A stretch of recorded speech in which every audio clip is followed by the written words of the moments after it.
Let's continue with our story, The King of the Cloud Forest. We're up to chapter 11.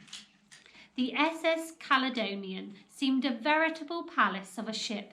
She had 3 majestic funnels and layers of glittering decks. Uncle Sung and I were not, however, destined to live in those exalted heights. We were directed to a dark, cramped cabin in the bowels of the ship, where there was little air to breathe, and what there was consisted for the most part of diesel fumes from the engines. We were so overwhelmed by the magnificence of the ship, by its sheer size, that this did not seem to matter much at first. Exhilarated at the prospect of the voyage ahead, we stood together on deck as the ship moved away from the dock, her siren blasting, a band playing on the quayside below us. But our high spirits were to be dampened all too soon. They vanished the minute we left the shelter of the harbour behind us, for they would talk about him constantly as if he were not there. Uncle Song did not disabuse them, but sat serenely beside me, winking at my reluctant cousins. Oh, James, I've skipped a page. Do you think he'll do it again? Let's go again, sorry. I didn't think it made sense. King of the Cloud Forests. This is really hard, isn't it? King of the Cloud Forests. Chapter 11. The SS Caledonian seemed a veritable palace of a ship. She had 3 majestic funnels and layers of glittering decks. Uncle Sung and I were not, however, destined to live in those exalted heights. We were directed to a dark, cramped cabin in the bowels of the ship, where there was little air to breathe, and what there was consisted for the most part of diesel fumes from the engines. We were so overwhelmed by the magnificence of the ship, by its sheer size, that this did not seem to matter much at first. Exhilarated at the prospects of the voyage ahead, we stood together on deck as the ship moved away from the dock, her siren blasting, a band playing on the quayside below us. But our heights were to be dampened all too soon. They vanished the minute we left the shelter of the harbour behind us and began to roll on the open ocean. We were ill immediately, and with the exception of a few calm days, we remained ill all the way to England. In my misery, my mind went constantly back to the cave in the cloud forest, to Little Red, Whitebeard, Tot, and the others. They peopled by my dreams and my nightmares. I passed my days and nights curled up on the bunk, clutching the coronation tin to me. Time and again I gazed into the eyes of the young priest in the photograph, and in a constant search for clues I examined every detail of the clothes and of the brick building in the background. In my desperation, I even ventured up on deck and showed the photograph to one or two of my fellow passengers. They shook their heads and said it must be an old photograph, turn of the century, one of them told me. Other than that, they could not help me, but they did want to know how I came by it and why I wanted to find out who was the young priest. They were questions I could not answer, and so, on Uncle Sung's advice, I did not show the photograph to anyone again. Shut up in our tiny cabin, we talked of little else, he and I, so that by the time we docked at Southampton, I was more determined than ever to unravel the mystery that had come to obsess me.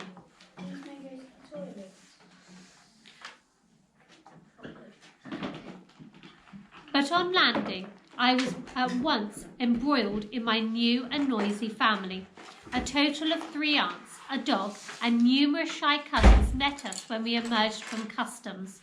The cousins hid when they saw Uncle Sung. The aunts all wore hats, and one of them had a fox fur wrapped around her neck.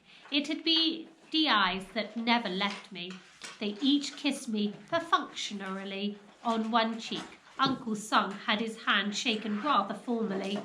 It was a strangely cold kind of welcome. Only the dog seemed really pleased to see us. The dog was the only one whose name I could remember at first. He was called Porter, because he carries things, said the largest of my aunts, the one who wore the dead fox.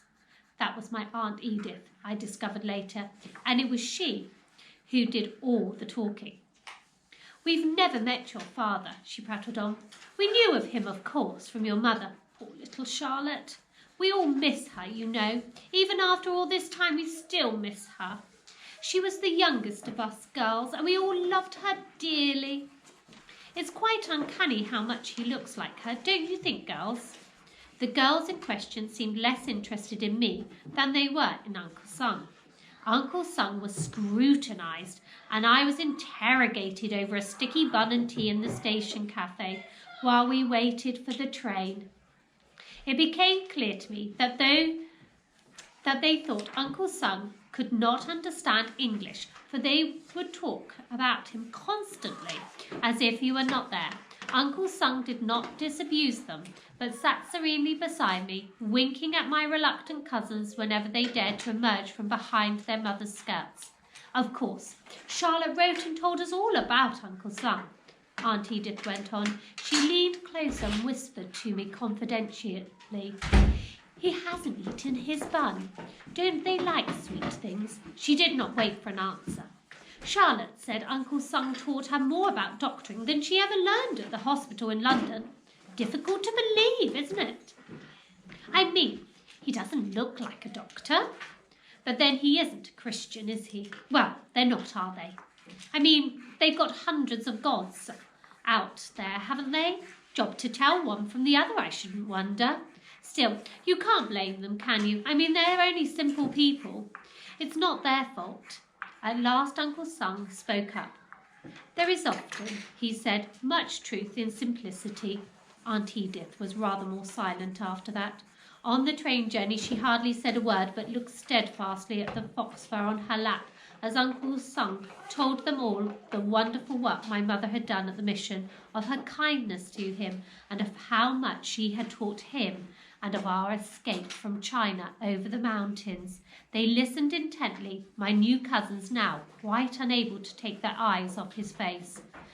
Well, I never, bless my soul, Aunt Edith kept saying, punctuating the story throughout. Then she shook her head, and I noticed the cherries on her hat began to swing frantically, and at one point I found it very difficult not to laugh. Porter sat at her feet, his nose on her lap, looking into the eyes of the fox. Well, what do you think of that, Porter? She said when Uncle Sung had finished. Quite a story, isn't it? I felt she only half believed it, and wished suddenly Uncle Sung had told her everything. Yetis, wolves and all. I wonder what Grandmother will say. Ashley, she couldn't come to meet you. She'd have liked to, but she isn't too good on her legs these days. We'll be getting off at the next station, not far to go now. My grandmother met us at the door of the terraced house in Iddesleigh Road in Exeter. That was to become home for Uncle Sung and myself.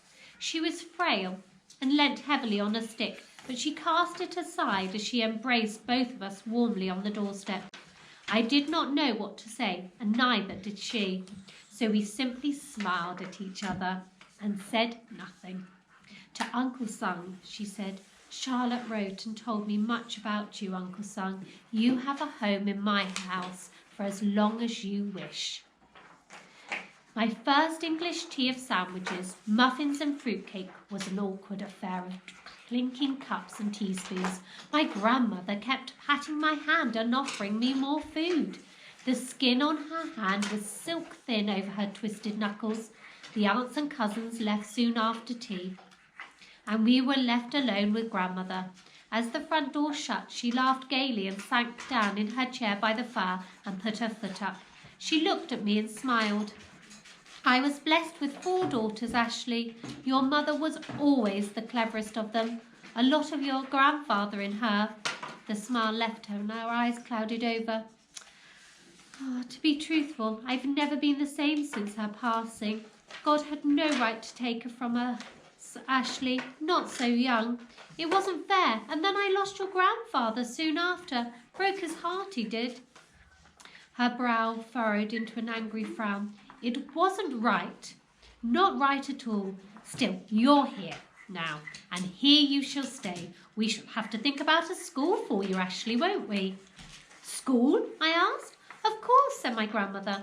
You might as well start tomorrow. No time like the present. You've a lot to catch up on, I shouldn't wonder. I looked at Uncle Sung aghast. He smiled at me and shrugged his shoulders. And so began my new life in England.